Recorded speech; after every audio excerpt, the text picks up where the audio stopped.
28페이지 피시면 되겠고, 자, 28페이지 수치제도 있죠? 네, 거기 먼저 들어가도록 하겠습니다.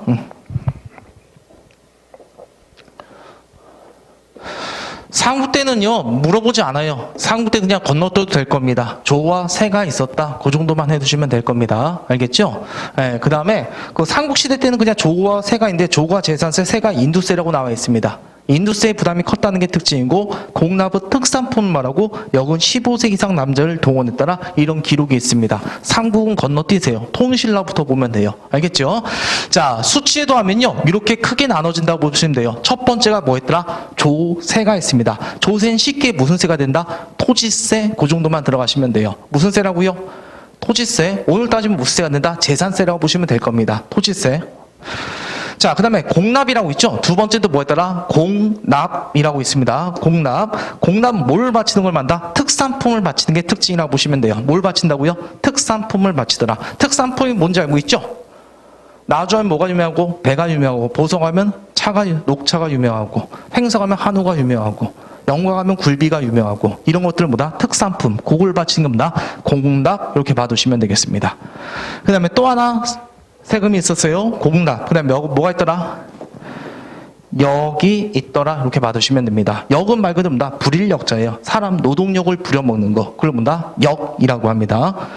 역은요, 세 가지가 있다. 이렇게 봐두시면 되겠고, 간단 예를 들어서 빨리 설명할게요.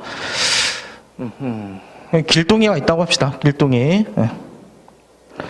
길동이는 땅이 있어요. 몇 개의 토지가 있다? 1결의 토지. 1결의 토지는 그냥 지게로 100번 날릴 수 있는 쌀이 나오면 1결의 토지 이렇게 말하게 됩니다. 그냥 평수를 보다 수확량을 기준으로 한 겁니다. 그 다음에 진호라는 사람이 있어요. 진호. 얘는 뭐더라? 가진 게 없어. 몸뚱이밖에 없다고 보시면 되겠습니다. 그럼 누가 자작농일까요? 길동이를 소작농 아니면 자작농? 얘를 자작농, 자기 땅이 있으면 자작농 또는 자영농 이렇게 말합니다. 얘는 지 땅을 뭐한다? 경작해서 빌어먹으면 되는 것이에요. 진우는요, 자기 땅이 있다 없다? 없지요. 그럼 얘네들은 뭐 다른 직업이 가질 게 없잖아. 그치요? 그럼 이제 땅 많은 누구한테? 지주. 땅 많이 가진 놈을 지주라고 합니다. 지주한테 땅 좀 빌려주세요. 그렇게 말합니다. 그럼 이제 지주가 빌어먹으라 하면서 땅을 빌려줘요. 되나 여기? 여기를 경작해서 먹는 거. 이걸 바로 본다. 소작농 이렇게 말하게 됩니다. 되나 여기? 자, 그럼 이제 요걸 보면요, 나머지는 금방 날 겁니다. 우선 여러분이 기억할 건 요거 잘 기억하면 돼요. 조세는 무슨 세라는 걸 여러분이 기억 잘하면 된다. 토지세다. 그렇게 기억하면 돼요. 무슨 세라고 했었지 제가? 토지세. 그럼 기준이 어디에 부여지는 거야? 토지에 부여되는 거. 그렇게 들어가시면 됩니다. 길동이 그럼 토지세 내야 돼요? 안 내야 돼요? 조세. 자기 땅 있잖아. 내야 되잖아. 그치요? 길동이는 자기 땅이 있잖아. 지는 자기 땅이 있어 없어? 없죠? 세금 낼 필요 있다 없다? 없다고 얘는. 그럼 얘는 땅 많이 갖고 있죠? 얘는 땅 세금 많이 낸 거야. 이게 바로 뭐더라? 조세라고 보시면 됩니다. 별거 아니죠 여러분들. 그래서 조세는 그 당시 기준이 뭐더라? 수확량이 기준이거든요. 몇 분의 몇? 10분의 1을 바치겠던 거. 이게 바로 뭐더라? 조세라고 보시면 됩니다. 예를 들어서 쌀이 여기선 300바가지가 나오거든요. 300두라고 합니다. 300바가지. 그럼 얘는 10분의 1이니까 몇 두 바치면 돼? 30두? 이렇게 바치면 되겠습니다. 됐지요, 이거? 그 다음 여기서 300두가 나오지요. 그러면 진호는 자기 땅이야? 아니야? 자기 땅이야 세금 안 내는 거야. 근데 이 땅을 누굴 빌렸어? 지주한테 빌렸지요. 그럼 얘가 이걸 다 가져가면 돼? 안 돼? 안 되잖아. 반띵이라고 보시면 돼요. 그래서 얘 진호 얼마 가져가고? 150두. 지주가 얼마 가져간다? 150두 가져가는 겁니다. 그럼 여러분이 보더라도 길동의 삶이나 아니면 진호의 삶이나 얘의 삶이 훨씬 낫죠? 얘는 얼마? 30두 바치고 얼마를 가져가? 270두를 가져가잖아. 얘는 똑같이 1결의 토지를 경작했지만 땅이 없다는 이유로 얼마밖에 안 돼? 150두밖에. 되나 여기? 그래서 이제 조세는 바로 무슨 세더라? 토지세. 요게 초점 잘 맞추면 됩니다. 기준 잘 봐두세요. 기준을. 자, 그 다음 이제 공납 들어갈게요. 공납은 지역에 뭘 바치는 거랬어? 특산품 바친다고 했었지요. 기준 매우 중요해요. 기준이 뭐더라? 집이라고 보시면 돼요. 집, 호자라고 보시면 되겠습니다. 집집마다 뭐더라? 세금을 냈던 게 공납이라고 보시면 돼요. 자, 그러면 여기서 사과를 바친다고 합시다. 사과 30개를 내라 이렇게 말했어요. 30개. 그럼 지금 3명이 있잖아. 그럼 어떻게 나눠준다? 길동이 10개, 진우 10개, 지주 10개 바쳐라. 이게 공납이라고 보시면 돼요. 되네요. 그럼 농민들한테 부담이 컸던 거는 조세일까요? 아니면 공납일까요? 공납이란 걸 할 수 있겠죠.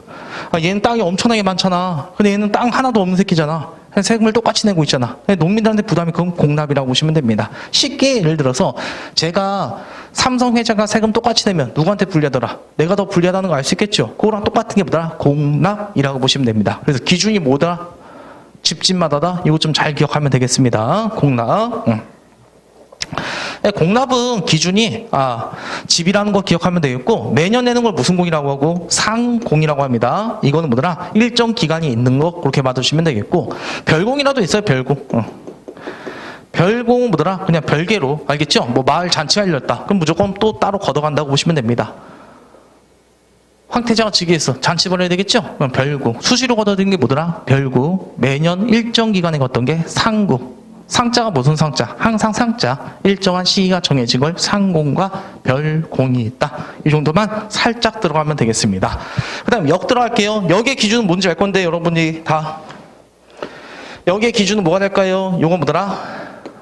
그냥 사람 인자입니다. 사람이 기준이다. 그렇게 들어가면 돼요. 사람도 누구? 여자 아니면 남자? 남자도 뭐더라? 16세부터 60세까지의 남자들. 거기에보다 대상이 되었다 보시면 돼요. 새끼들 부려먹으면 말이 안 되잖아.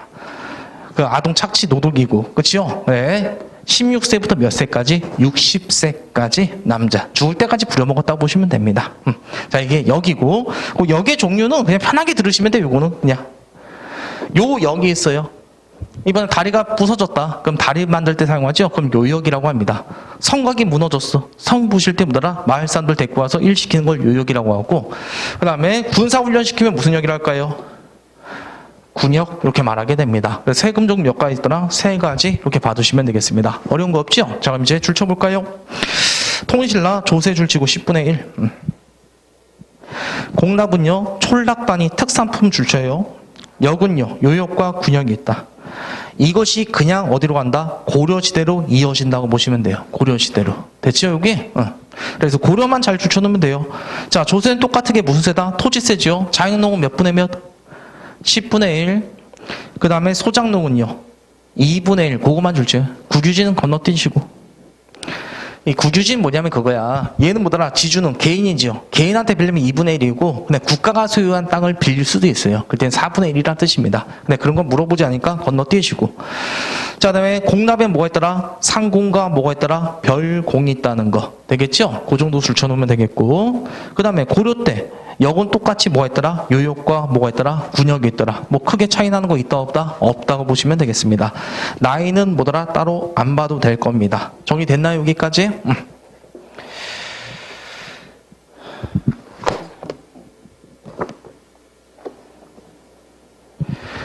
문제 풀고 볼게요. 55페이지.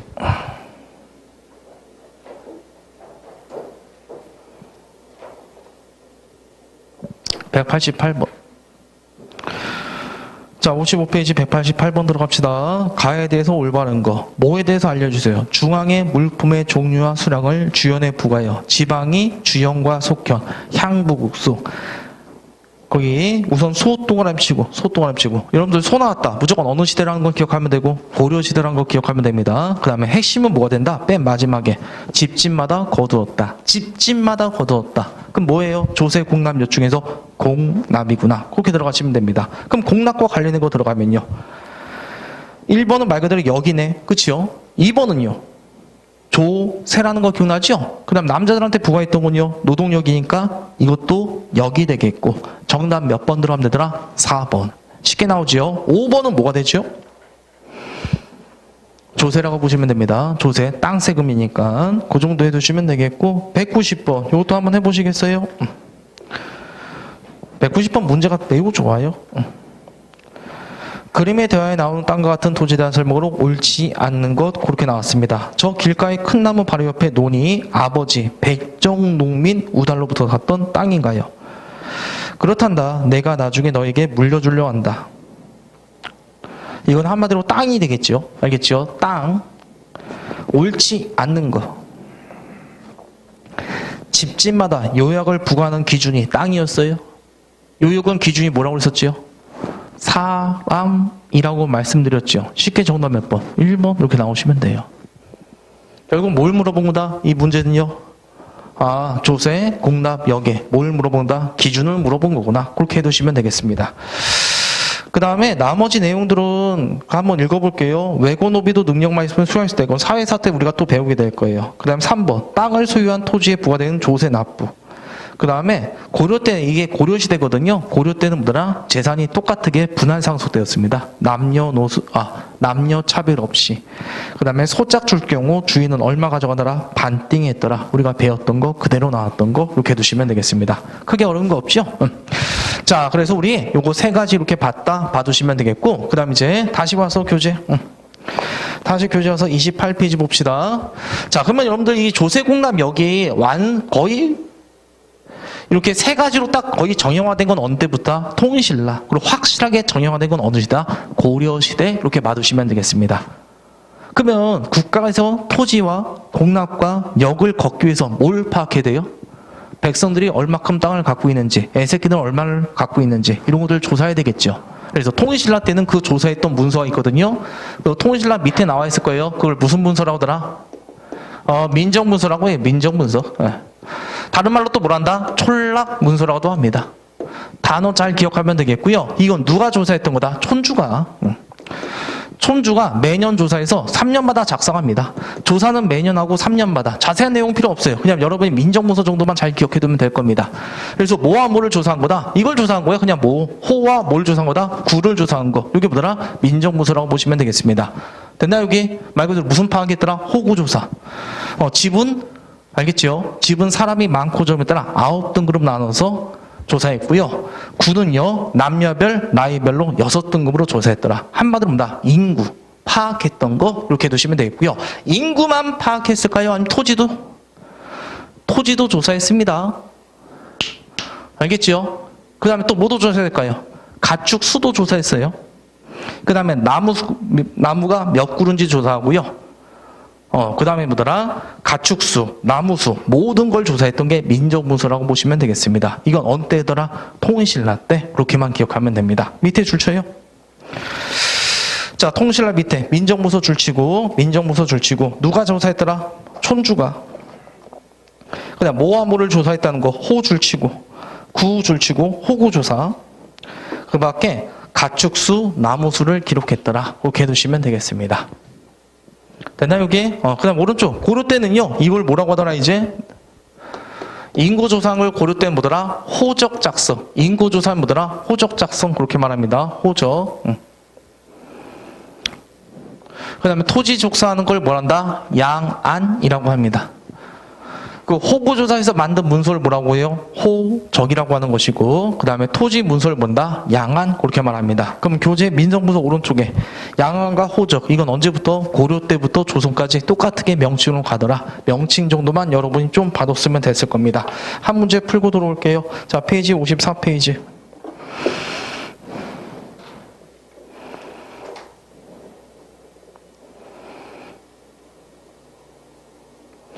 (184번) 54페이지 184번 들어갈게요. 184번. 이게 바로 뭐더라? 본 고래 사회점점 둘레가 몇 보이다. 호구수는 11호가 있고 사람이 모두 147명이다. 지난 3년 사이에 어쩌고저쩌고 말하고 있고, 그 나무 수도 기록하고 있고, 논도 기록했고, 뽕나무도 기록됐더라. 사료 하나 읽었다고 보시면 됩니다. 이게 바로 뭐다? 민정문서. 민정문서 했던 이유가 뭐더라? 삥 뜯기 위해서죠. 정답 쉽게 몇 번 나오면 됩니까? 4번 나오면 되겠고, 자, 그 다음에 185번. 이것도 사료 읽기. 사회점촌. 그 사회점촌 줄치고요. 거기다 서원경 이렇게 적어 놓으면 됩니다. 서원경. 기억나시나요? 통일신라 때 5소경 중에 하나. 오늘날 따지면 청주 지역에, 알겠죠? 4개 촌락에 대한 문서라고 보시면 되겠습니다. 그 맨 밑에 민정문서 다시 한번 줄치면 되겠고, 그 다음에 이 내용은요, 제가 할게요. 여러분이 굳이 풀진 않아도 됩니다. 나이에 따라 남녀별로 6등급으로 나눈 거 맞아요. 그리고 얘네들 이사도 갈 수 있었습니다. 3번이 이걸 조사한 목적이 되겠고요. 정답은 4번 이렇게 두시면 돼요. 이때는 노동경기 기준했기 때문에 사람이 많고 적음에 따라 가우수를 나눴다고 보시면 됩니다. 상상호, 상중호, 상하호 이런 식으로. 이렇게 자세히 나오지 않습니다. 이거 그냥 우리 민정문서 뭐더라? 사료 읽은 내용으로 봐두시면 될 겁니다. 확실하게 머릿속에 들어갔죠 이제? 통일신라 때 인구조사와 토지조사 했던 게 무슨 문서라는 거? 민정 문서라는 거, 촐랑 문서라는 거, 그 정도 여러분이 머릿속에 기억하면 됐을 겁니다. 자, 그래서 이제 이 정도 해두시면 되겠고, 다시 교재 와서, 자, 다시 교재 와서요. 이제 매우 중요한 밑에 우리 조선 전기와 조선 후기. 솔직히 이거 이렇게 배우니요. 조선 후기 때 수치도가 바뀌거든요. 그거 하나 때문에 배운다고 보시면 돼요. 자, 이제부터 집중해서 잘 따라오면 됩니다. 자, 조선 전기 때는요. 조세 공남역 거의 뭐더라 다 똑같이 보면 되는데 어디만 변화가 있다? 조세만 변화가 있다 보시면 돼요. 조선 언제 때? 전기 때요. 조선 지금 어디라고 말했다? 전기입니다. 조선 전기 때. 조선 전기 때 조세 제도가 하나 바뀌어요. 우리가 잘 알고 있는 사람 어떤 대왕? 세종대왕 때. 알겠죠? 세종대왕 때 요 조세 제도가 크게 두 가지로 바뀐다고 보시면 돼요. 뭐가 있더라? 연문구등법. 연문 몇 등법이 있다고요? 구등법. 됐나요? 이게 요거 뭐다? 기준이 뭐냐면 풍흉. 그의 풍용을 몇 등급으로 나누는 거다? 9등급으로 나누는 거 이렇게 봐두시면 돼요. 자, 원래 1결의 토지가 토지 수확량을 기준으로 한 겁니다. 딱 정확히 말하면은 지게로 100번 날 수 있는 쌀이다. 딱 1결의 토지 이렇게 말해요. 됐나요, 이게? 근데 여러분들 이거는 절대 면적이에요? 결은 아니면 상대적 면적이에요? 상대적 면적이란 거 알 수 있겠죠. 그래서 여기서도 1결이 나올 수 있고 여기서도 1결이 나올 수 있다는 거 알 수 있겠죠. 그럼 여러분들이 땅 가지려면 어떤 걸 가지는 게 더 좋아요? 노란색 토지 하면 하얀색 토지? 노란색? 졸라 힘들게 경작하고 1결 나오고 조금만이라고도 1결 나오지요. 어떤 게 더 좋은 거? 이게 더 좋은 거. 그래서 우리나라는 토지의 비옥도가 고르지 않다 보니까 이렇게 토지의 수확량을 기준으로 1결이다, 2결이다, 3결이다 이렇게 말한 것 뿐입니다. 됐나요, 여기? 그 다음에 또 하나. 그래서 1결에서 대부분 토지가 300두가 나오거든요. 일반적으로 쌀이 300두가 나온다고 합니다. 매년 똑같게 300두가 나올 수 있다, 없다? 그것만 맞추면 돼요. 네, 그럴 수가 없더라 들어가면 되겠죠. 흉년이 들었단 말이야. 태풍이 불었어. 그럼 뭐더라? 태풍이 불어갖고 100두밖에 안 나온 거야. 그럼 얘는 얼마 맞추면 돼? 맞춰봐요. 10분의 1이니까 10. 10분의 1이니까 10을 맞추면 되겠죠. 이해 됐나요, 여기? 300두가 나오면 얼마 맞히는 거고, 30두 맞히는 거고, 200두가 나오면 20두 맞히는 거고, 그렇잖아요. 근데 이거 풍흉을 조사하는 게 누구야? 관리들이죠. 관리들 눈에는요, 흉년이라고는 있을 수 있다, 없다? 없어. 관리들은 매년 풍년이다 이러고 가는 거야.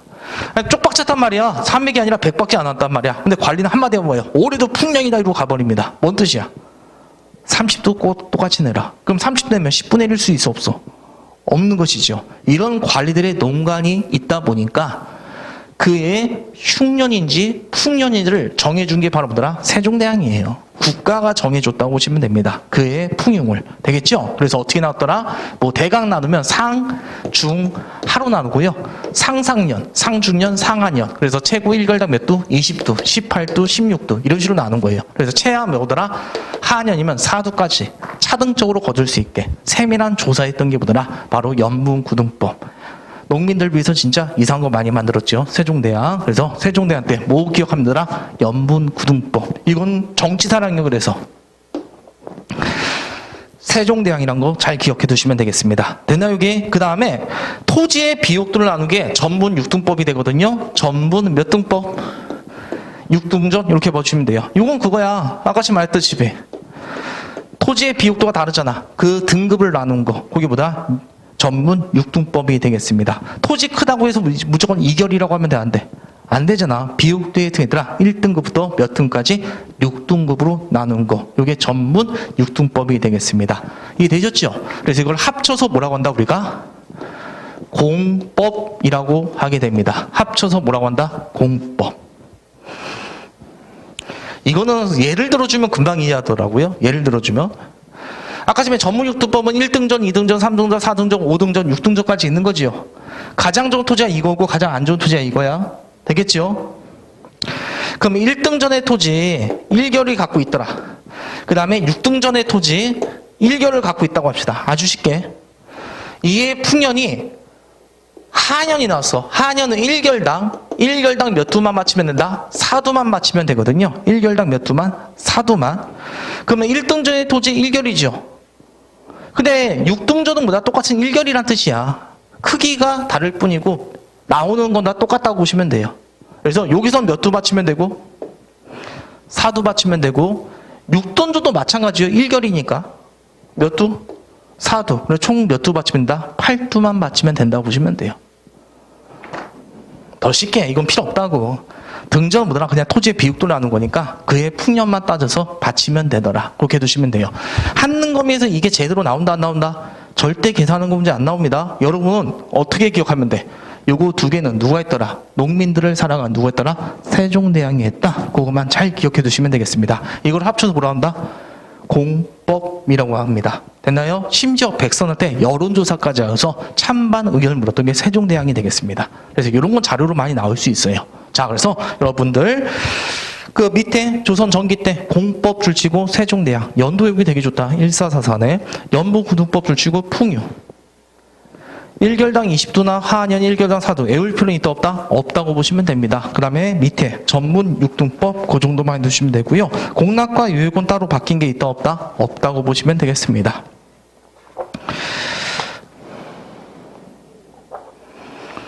문제 아마 이게 있을 건데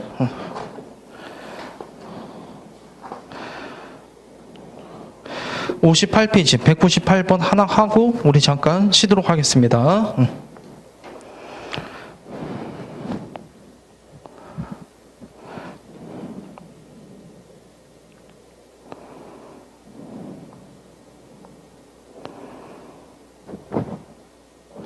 자, 58페이지 198번.